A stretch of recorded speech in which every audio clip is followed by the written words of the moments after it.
Kalau kita rohani itu baik, itu baik. Karena Tuhan ini bagi kita. Sekian lamanya, pertobatan bagi generasi muda adalah sebuah misteri. Dan saya percaya bahwa pertobatan indah bagi generasi muda, tapi bagi mereka adalah sesuatu yang sakral. Dan mari kita tanya-tanya tentang pertobatan itu sekitar anak muda. Dan saya panggil narasumber kita adalah Violin. Halo. Halo Kak Peter. Bagaimana kabar? Baik. Ya, puji Tuhan ya. Violin, ini sepanjang perjalanan hidup anak muda, dan saya percaya juga Violin juga mengalami akan hal itu, masa-masa di mana Violin juga bertanya-tanya apa sih itu pertobatan. Dan hari ini juga di benak publik bahwa pertobatan itu bagi mereka bahwa ya nanti kita udah besar, udah kerja. Tetapi bagi saya bahwa pertobatan itu sejak dini itu bagus. Tapi menurut Violin gimana? Menurut saya pertobatan itu tidak dihitung oleh umur. Itu dimana seperti apa ya, Tuhan nggak melihat kita tentang umur kita berapa. Tuhan nggak mati buat kita itu untuk lihat kita kerjanya apa, penghasilan kita per bulan berapa, terus Tuhan baru mau menyelamatkan. Tapi menurut saya pertobatan itu dimana kita tahu kalau kita itu sebagai manusia itu lemah dan kita butuh Tuhan, dan di situ kita bisa tahu bahwa kita membutuhkan Tuhan, bukan Tuhan yang membutuhkan kita. Oke, saudara, bukan Tuhan yang membutuhkan kita, tetapi kita yang membutuhkan Tuhan. Dan sudah berapa lama Violin mengambil keputusan untuk bertobat dan mengikuti Kristus?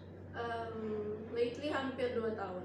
So saya umur 16, saya mulai bertobat itu umur 14 tahun bulan Februari lalu. Wow, umur 14 tahun saudara. Bahwa umurnya masih dini, dia mengambil satu keputusan untuk mengikuti Kristus. Nah, apa yang mendorong Violin sehingga mau mengambil keputusan mengikuti Kristus?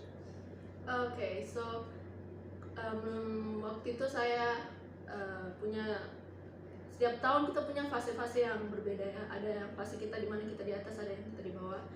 Dan waktu itu saya memang dibimbing sama kakak-kakak, dia diajar perlahan. Walaupun awal-awalnya saya berpikir bahwa bertobat itu bisa nanti ya, mungkin seperti yang kalian juga berpikir bahwa kita bisa bertobat itu nanti, karena menurut kita Tuhan kan nggak nunggu kita begini-begini. Tapi that's not a reason, itu bukan alasan yang kita pakai untuk menahan iman kita untuk tidak percaya kepada Tuhan. Waktu saya ambil langkah itu, saya percaya bahwa saya butuh Tuhan. Saya mengambil langkah itu karena saya tahu bahwa saya tahu siapa yang saya harus ikuti dalam kehidupan saya. Saya tahu siapa yang akan membangkitkan orang mati di antara kita semua. Saya percaya bahwa hanya Tuhanlah yang bisa menolong saya dari setiap fase-fase dalam hidup yang mungkin bagi saya itu susah untuk kita keluar dari situ. Tapi Tuhanlah yang bantu saya untuk ini saatnya kamu tahu bahwa saya ada bagian kamu. Oke, saudara, dia mengambil keputusan untuk mengikuti Kristus karena ada satu fase di mana dia mengatakan bahwa tidak bisa dia keluar dari persoalan itu, dan dia memutuskan bahwa hanya Yesuslah yang bisa membuat dia keluar dari persoalan itu. Nah, satu pertanyaan lagi buat Violin. Apa yang membuat Violin sampai hari ini tetap bertahan di dalam Tuhan? Karena sepanjangnya hari-hari saya melihat bahwa Tuhan selalu punya rencana yang baik.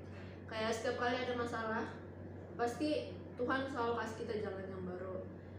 Setiap kali saya berdoa untuk sebuah jawaban, Tuhan selalu kasih saya waktu untuk menunggu akan jawabannya.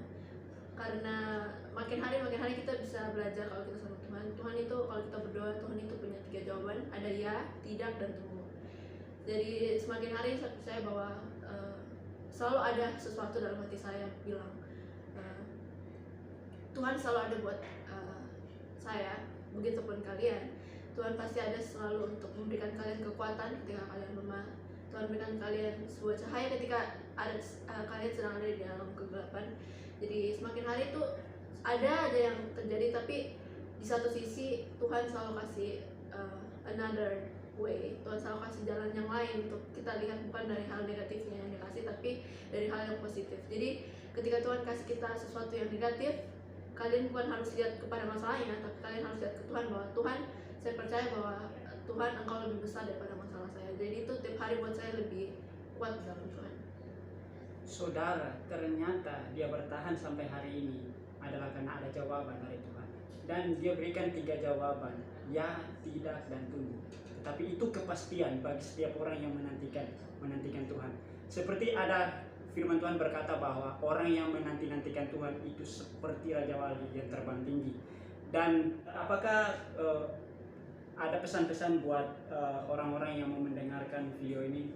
Oke, saya cuma memberi pesan bahwa ketika ada sesuatu dalam hati kalian, Tuhan berbicara dalam hati kalian untuk datang kepada Dia, jangan menahan.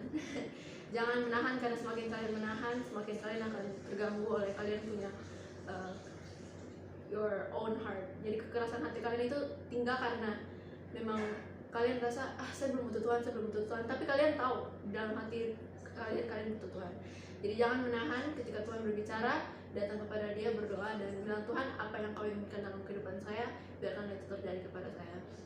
Saudara, jangan nahan apa yang Tuhan mau berbicara kepada saudara, dan serahkanlah hidupmu, kata firman Tuhan. Dan Tuhan akan datang di hidupmu.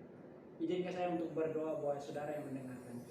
Tuhan, aku percaya buat setiap orang yang mendengarkan siang hari ini, biarlah Engkau memberikan damai sejahtera, sukacita, kedamaian dalam hati mereka. Biarlah Engkau temui di dalam hidup mereka, mereka mencari-Mu, Tuhan. Aku percaya Engkau mengasihi mereka lebih dari apapun. Mungkin di antara mereka merasa bahwa tidak layak, mungkin di antara mereka merasa bahwa kurang pantas. Tetapi Tuhan, oleh karena kasih karunia Engkau yang mengambil mereka dari kubangan dosa mereka, Engkau menjadikan mereka permata yang indah di tangan-Mu, Tuhan. Di dalam nama Yesus, Tuhan yang hidup, aku bersyukur. Di dalam nama Yesus, Tuhan Yesus.